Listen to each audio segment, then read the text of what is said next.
pigs.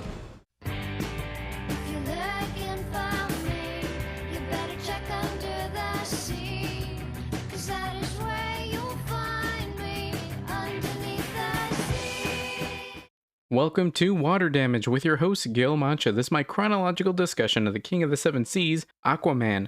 Disclaimer, I will be actively getting and collecting issues as we go, and I'm trying to only cover issues that I have a physical copy of or are in some collected edition. I'm trying to stray away from digital because I love physical media, but the DC Universe Infinite app would be a great way to keep up with the podcast. Be sure to hit the follow button on Spotify or preferred platform to get episodes as soon as they drop. While you're there, please leave a review so the show can be recommended to other comic book fans. If you play Injustice 2 on Xbox, you can join the official guild, Water Damage Podcast ID 0JMD4. There, our community can play games of Injustice 2, which is currently free on Game Pass. Regardless of who you main, you're welcome to come in, play, or just chat. Follow the Twitter or X account at Water Damage Pod to see when I go live. We can chat and play some games. In today's episode, we're covering Adventure Comics 271, The Second Deluge. Links will be in the podcast notes. According to LeagueOfComicGeeks.com, this issue was released on March 1st, 1960. Let's take a look back at what else was happening that day in history. Do it again!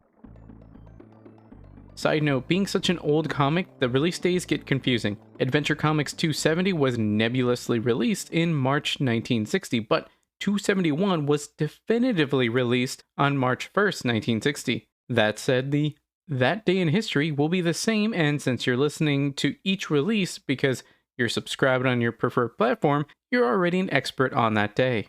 As a quick run through, the top songs are Theme from a Summer Place by Percy Faith in the US and Why by Anthony Newley in the UK. The top of the box office is Ben-Hur, and if you want to hear about every time The Simpsons reference this movie, check out our episode on Adventure Comics 270. If you're familiar with the songs, top movie, or other events, let me know. On the Spotify app at least, you have a Q&A section where you can reply to my question of, what do you think of this issue?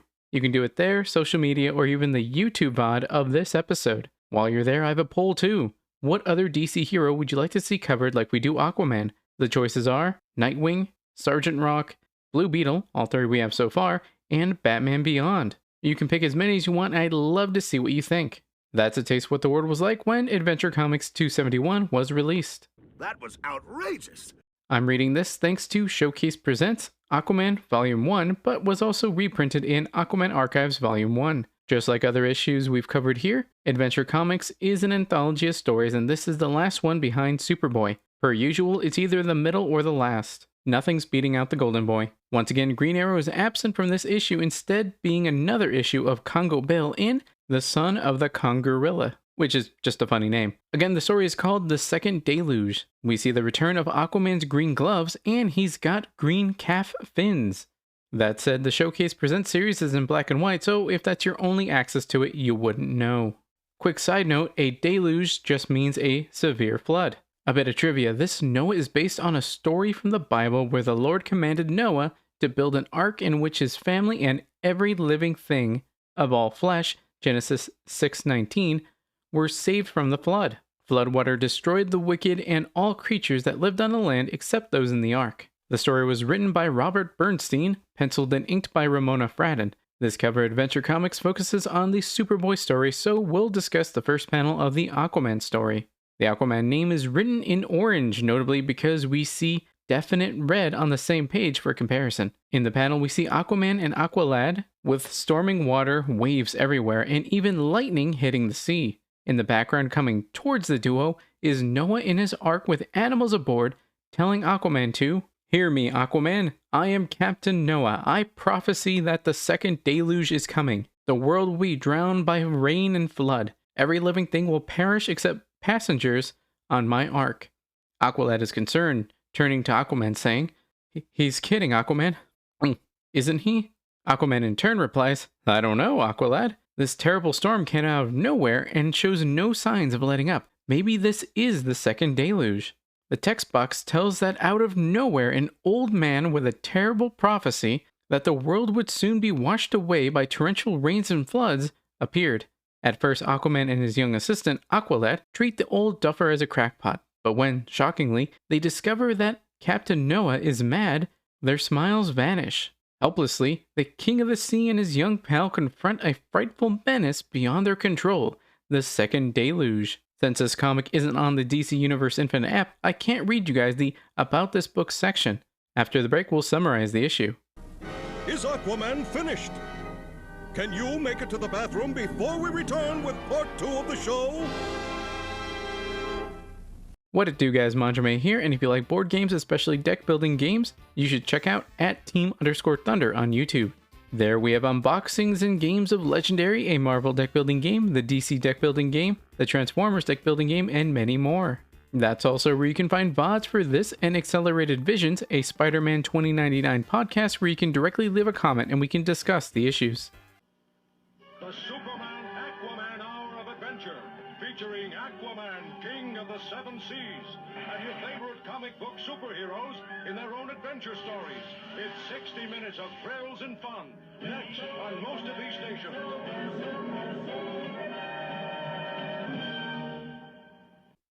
The story starts one morning in Aquaman's undersea cave home that Aqualad secretly made for the two on Aquaman's birthday. As Aqualad wakes up, he sees Aquaman signaling to him to follow. Aquaman thinks about how he just received a telepathic message from his sea patrol. They want the two to join them immediately. Shortly later, when they make it to the Swordfish and Topo, Aquaman sees an ark-like vessel that must have been what confused the patrol. As the two approach the strange vessel, an elderly man in a robe holding a walking stick calls out to the King of the Sea. "Hearken, Aquaman, I am Captain Noah. I prophesy that the second deluge is coming. The world will be drowned by rain and flood. Every living thing will perish except the passengers on my ark." In the next panel, we see he's surrounded by pairs of different animals. Chimps, roosters, cats, tigers, rabbits, and a giraffe can be seen, presumably, with another just off screen. He continues, "That's why I'm collecting 2 of every species, land creatures and sea creatures. Safe aboard my ark, they will survive the second deluge. Then later, they'll repopulate the earth." Quietly, Aquaman turns toward his young assistant. "Psst, Aqualad, don't be afraid. He's a harmless old crackpot. Since you are the King of the Sea, will you give me permission to put 2 sea creatures of each species in the glass tanks aboard my ark?" Noah asks. Aquaman gestures with a left hand. "Help yourself, Captain Noah. I wish you and your ark bon voyage." With the ship now in the distance, the two have an open discussion about Noah. Aqualad turns to the king. "Gosh, if that old fool is goofy enough to think the end of the world is at hand, mightn't he cause trouble?" Aquaman dismisses the notion. "No, he's a kindly old soul, but he's off his rocker. When he sees he's wrong, I'm sure he'll put his ark in dry dock." Later that day, there's a storm. Violent waves, harsh winds, and rains. A plane is pointed downward toward the ocean. The 2 aqua heroes are seen at the distance in the water. Aqualad points up toward the plane. "Look, Aquaman, that airliner is in trouble. It's being forced down." Aquaman is somewhat incredulous about it. "Gosh, this hurricane's sure a coincidence. Captain Noah talked about the second deluge, and sure enough, right away we get this terrific storm." Aqualad refocuses our hero on the plane. It's losing altitude every second. If it hits the ocean, it might sink with all of its passengers." Unfazed, Aquaman replies, "Luckily, that school of whales is nearby. I'll summon them by means of my powers of telepathy." Now we see that a group of whales have appeared near the airliner. Presently, they quickly obey his orders and line themselves up as a safe landing strip as the planes use their backs. Aqualad compliments the King of the Sea. "Phew, that was fast thinking, Aquaman. Without that landing strip, it really would have been the end of the world for that plane. It's a good thing you can communicate with all sea life." The next day, as the storm subsides, we see Aquaman and Aqualad visiting Noah as he is bringing a glass container with a swordfish inside aboard his ark. Aquaman calls to him, "Morning, Captain Noah. I'm glad to see you survived yesterday's hurricane." The captain replies, "Alas for the world, this was just the beginning, Aquaman. Wait and see. More terrible storms will come, then the second deluge." Noah then turns and attends to getting the swordfish aboard the ark. Aqualad turns to Aquaman in a tone that Noah can't hear. "Captain Noah frightens me, Aquaman. Sounds as if he knew the future." The logical Aquaman answers by telling his young assistant that nobody knows the future, Aqualad. Many people have predicted the end of the world. So far, they've all batted 0. Captain Noah will end up with a lot of hungry animals and fish to feed, and no deluge. However, in contradiction to our main hero, later that afternoon winds pick up. With an amazed look on his face, Aqualad turns to Aquaman. Another sudden storm coming out of nowhere. What if Captain Noah's right? Ever the skeptic, Aquaman answers, he can't be. Forget him, Aqualad. We must help all the small vessels caught in the scale. I'll summon my sea creatures to pitch in. Soon we see Aquaman, Aqualad, and 3 octopi use buckets to bail water out of a flooded fishing boat. One of the crew is amazed. We didn't expect a storm, Aquaman. The Weather Bureau predicted clear skies. Aqualad chimes in. Captain Noah didn't. Still bailing water, Aquaman tells him to skip Captain Noah, Aqualad. Just bail the water as fast as you can. Eye on the prize. That's not all they have on their plate. Other ships also require some aid as we see a vessel with a huge hole being held up with over a dozen fish. As the 2 are swimming alongside it, Aquaman thinks this school of pufferfish can inflate themselves to 3 times their normal size. Together, they can keep the boat afloat till the hole in the bottom is repaired. Elsewhere, we see a ship's propellers being caught up with lines that several sawfish are working on. Aquaman thinks the heavy waves drove the small freighter into hopeless entanglement in a mass of seaweed, but my sawfish friends will slash the weeds with their saws till the boat and its fouled propeller are free. Later that night, as the fog rolls in, a man holding a lantern on a ship calls out to Aquaman, who has many nondescript fish near him. We're drifting helplessly, Aquaman. My compass is smashed and we can't navigate by the stars. He replies, Don't worry, Captain. These pilot fish, which usually guide sharks everywhere, will steer you to the nearest port. Just follow them. The following morning, as the Ark drifts into sight, we see both Aquaman and Aqualad are climbing ropes to come aboard the Ark. Noah asks, Some gale last night, eh, Aquaman? Just like the original Ark, my ship is built to survive the worst storms. And believe me, the worst storms are yet to come. As Aquaman is almost on board, he answers, Let's hope not. I'm coming aboard to see your animals and fish specimens. Presently, aboard the inside of the Ark, we see Noah showcasing his collection of sea life to Aquaman. I've spent a lifetime studying animals and fish. In this tank, we have 2 brightly colored banded eels. In that tank, 2 porpoises. With his hands on his hips, Aquaman looks at the eels. Very interesting, Captain Noah.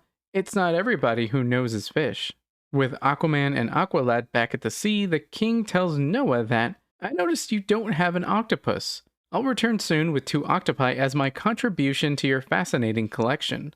Gripping his walking stick, Noah watches as they leave, thinking to himself, The fool. He's helping me. Little does Aquaman suspect that I created each storm. Later, as Aquaman reappears, he brings 2 octopi with him. Here you are, Captain. A male and a female octopus. Noah thanks Aquaman and thinks, That gullible fool. He doesn't realize the second he swims out of sight, I'll go to work, making another storm. When Aquaman departs, we see some guy come out from the inside and call out to Noah, Nice work, boss. You completely fooled him. Noah boastfully replies, Of course. How could he dream that only the front of the Ark is used as a menagerie, while the rear houses an amazing machine? Okay, boys, raise the roof and elevate the apparatus. Soon, an impossibly tall tower rises from the deck. Noah describes the process in his head. The ocean contains 250 parts by weight of gold per 100 million parts of seawater. Although the quantity of gold particles in the seawater is enormous, the cost of recovering these particles has been greater than the value of the gold obtained, till now. Shortly, we see the tower continue to go impossibly high into the sky. He continues, I invented a fantastically powerful, nuclear-driven apparatus which pumps up millions of gallons of cold water and hurls the icy torrents upward into supercooled rain clouds. Then, high up in the sky at the top of the tower, we see dark storm clouds, rain and lightning. Crack!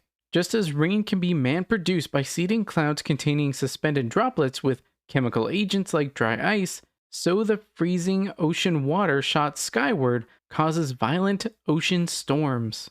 At the bottom of the apparatus, we see a huge clump of gold on a rod spark with electricity. But as the water surges upward, tiny particles of gold attach themselves to an electrified rod lying horizontally across the stream of mineral-filled water. The gold collects and collects. Noah looks on at the gold clump with an evil look on his face. Mankind gets the storms and I get the gold. Truly, this is the greatest gold prospecting device ever created. It's made me rich. Later that day, as the storm produces huge waves that break over an island resort, crash. We see the winds bend trees at 45-degree angles. Roar. Crack. Presently, as Aquaman and Aqualad swim nearby, we see the two in swirling waters with boom boom, boom boom. In the distance, Aqualad asks Aquaman, "Great guns, Aquaman, what's that booming sound?" He replies, "They're signals from my drumfish friends. They're sending out distress signals from that island. Skin-diving thieves are looting the town." The drumfish swim over to them. Boom boom, boom boom. Aquaman continues, "Drums are fish that make loud noises by vibrating muscles that cause their air bladders to vibrate. When a school of them drum together, they can make an awful racket. Now let's find those crooks."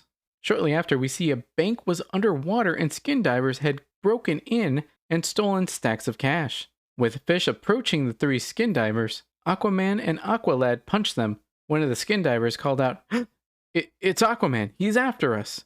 As he's uppercutting one man, Aquaman thinks, several needlefish followed me into town. In a few minutes, they'll sew things up with their needle-like beaks.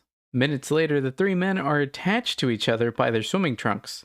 Aquaman thinks, the needlefish stitched the thieves to one another by their clothing. They use long strands of seaweed as thread. The looting is over. At sundown, when the storm subsides, we see the Ark being surrounded by 4 whales. "Aye, Captain Noah, I brought you some whales to complete your sea collection." Noah nervously reacts, Thanks, Aquaman, but I have no room for whales." Meanwhile, he thinks, what's that fool up to? The whales are pushing the Ark toward the mainland. However, half an hour later, we see the Ark is about to reach another vessel. Noah remarks, "A Coast Guard gunboat is demanding my surrender. What's the meaning of this?" With Noah's attention toward the other ship, Aquaman uses a whale's spout to jump onto the Ark. "It means I had my whales bring you within the 3-mile limit where you can be arrested.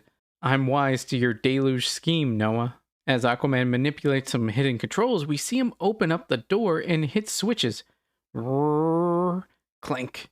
You've been extracting gold particles from seawater with this machine. But in order to get the gold, you caused storms which imperiled innocent people's lives and ships. Caught off guard, Noah replies, "But how'd you know that?" Aquaman turns around and one of the octopi he'd given Noah hugs him. "Very simple. You remember that gift I gave you? I put these 2 octopi aboard your Ark as spies. They learned your entire scheme and communicated it to me by fish telepathy." And speaking of fish, minutes later we see Aquaman pointing at the water tanks inside the Ark with Noah looking on in shock. Aquaman explains the plan further. "I first suspected you were fake when you claimed to be a fish expert. One of your banded eels is a fish. The other is a banded sea snake, which is a reptile. One of your porpoises is really a mako shark. It resembles a porpoise only in bodily shape. There's an indiscernible time skip to present where the sky is yellow and both Aquaman and Aqualad are each riding octopi. Aqualad praises the king. "You were right, Aquaman. Captain Noah was a fake. His deluge was only a flood of lies." Here's where we get our quote of the issue. "What's the matter, Aquaman?" I don't know. The fish are trying to tell me something. This is extremely late in the issue, but it really is my favorite line when Aquaman adds, "Well, the next phony Noah better stick to land animals. Then his story won't sound so, fishy." It's like he accidentally made the fish pun, but then he kind of just leaned into it. The only thing missing from the scene is both of them breaking into laughter. The end. After the break, we'll go over some thoughts and feelings about the issue. Wait a minute. That was no joke. Somebody tried to kill me. That or we're not paying Mr. Slippery enough. Holy Neptune's trident. This has to be the work of the Legion of Doom. Hey, there's an echo inside my head. Echo. Echo. Echo. You okay, Aquaman? Echo. Echo. What? Oh, no problem. I enjoyed this story because going into it, I wasn't sure how they were going to find out this Noah to be a faker. The crazy scientific explanation was super out there and not at all in the realm of possibility. I was thinking maybe it could be a magical person who is pretending to be Noah in order to sell animals because you'll eventually get rare ones. I was completely wrong, but seeing these Silver Age explanations for crazy events is astounding. It's interesting how, given the magical nature of his powers and knowledge of Atlantis, Aquaman was still a skeptic. Meanwhile, Aqualad believed it wholesale. I don't know how often we'll be able to see his fishy friends as spies, though. Spoiler for the future, but in the animated Batman the Brave and the Bold episode, Evil Under the Sea, we see a shrimp listening in on a conversation between two villains. Without speaking, it's obviously listening and tries to sneak away, but is killed by Black Manta swiftly on sight, while Orm remarks about how his brother has spies everywhere. I don't know how many people today would be familiar with Noah's Ark story. Back in the 1960s, when this was released, the most common religion was Christianity, so odds are you knew what the villain was referencing. However, nowadays, many people are becoming increasingly agnostic or atheist, or even from a region where Christianity isn't the dominant religion. Granted, this is an older comic, so they do explain the concept pretty well. The weird thing is that Captain Noah never professes to be the Noah of legend, just that he is a captain and he's doing the same thing that his namesake did. At most, he's a LARPer. I'm surprised he didn't put more emphasis on God having sent him on this quest, or even how he doesn't have a man and a woman, which would be necessary in order to carry on the human race. We're led to believe that he's the only human on the ship, so even if he's able to survive the second deluge, humanity may be over because the only people left would be himself, Aquaman, and Aqualad. I was surprised just by how well behaved those land animals were. They all just kind of hung out on the outside top deck. You'd think there'd be commotion or even them eating one another, but that never really seems to be a concern. Nothing even as a throwaway line like one of Noah's henchmen saying, "Hey boss, one of the wolves ate the chicken and rooster." Even as a front, they were highly disciplined. That is, unless the animals were also actors to some degree, or if you're going to go with the technology like the tower that came out of the boat, they could be animatronic. The marine life being from the ocean is a wild card that Aquaman's able to use to thwart Noah's plans. What do you think? Did you read the comic? Did I get something wrong? If I do and you guys let me know, I'll include a correction section in the next episode and I'll credit the user. Let's continue the discussion on social media and the YouTube VOD. You can find me at WaterDamagePod on Twitter and X, and at Team_Thunder on YouTube. If you're looking for another podcast to listen to and you want to learn more about the Spider-Man of the future, check out Accelerated Visions, a Spider-Man 2099 podcast on Spotify and anywhere you can find podcasts. Be sure to follow that in this podcast to get episodes as soon as they drop. Mandrame out. Whew, man. Glad that stopped before things got worse.